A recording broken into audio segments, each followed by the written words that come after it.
Nell'area di confine tra il Veneto e la provincia autonoma di Trento, un tempo confine tra l'Italia e il Tirolo, sul gruppo del Carega delle Piccole Dolomiti, accanto al Rifugio Rivolto, a 1500 metri di altitudine, nel 1952 è stata eretta una chiesetta per ricordare gli alpinisti veronesi, vicentini e trentini morti in montagna. Questo luogo, ora restaurato, assume un ruolo particolare, come ci conferma l'incaricato per la pastorale delle chiesette alpine della diocesi di Verona, Don Flavio Gelmetti. Prima motivazione del sorgere di queste chiesette alpine è quella di dare la possibilità alle persone che vengono in montagna della celebrazione della messa festiva.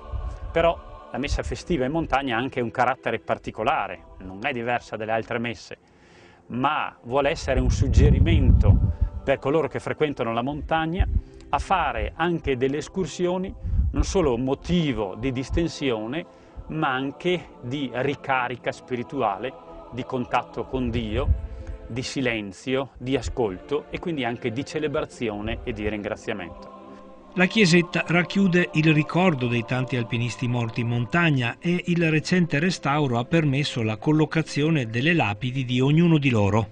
Tra l'autunno scorso e la primavera di quest'anno un gruppo di volontari nel corso delle opere di restauro della chiesetta ha collocato il nuovo altare, l'ambone e l'acqua santiera che sono stati benedetti durante la Santa Messa dal Vescovo di Verona, Monsignor Giuseppe Zenti.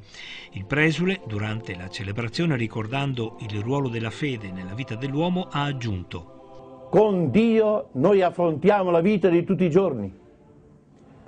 E fermarci per colloquiare con Lui, specialmente in mezzo a queste montagne che ci fanno toccare con un dito il cielo, che ci fanno percepire la Sua presenza inconfondibile. E pregare in questi luoghi forse ci è più facile, e vuol dire anche dissetarci alla sorgente della vita per non trovarci disidratati. Chi non prega è interiormente disidratato e ogni malattia può anche sopravvenire.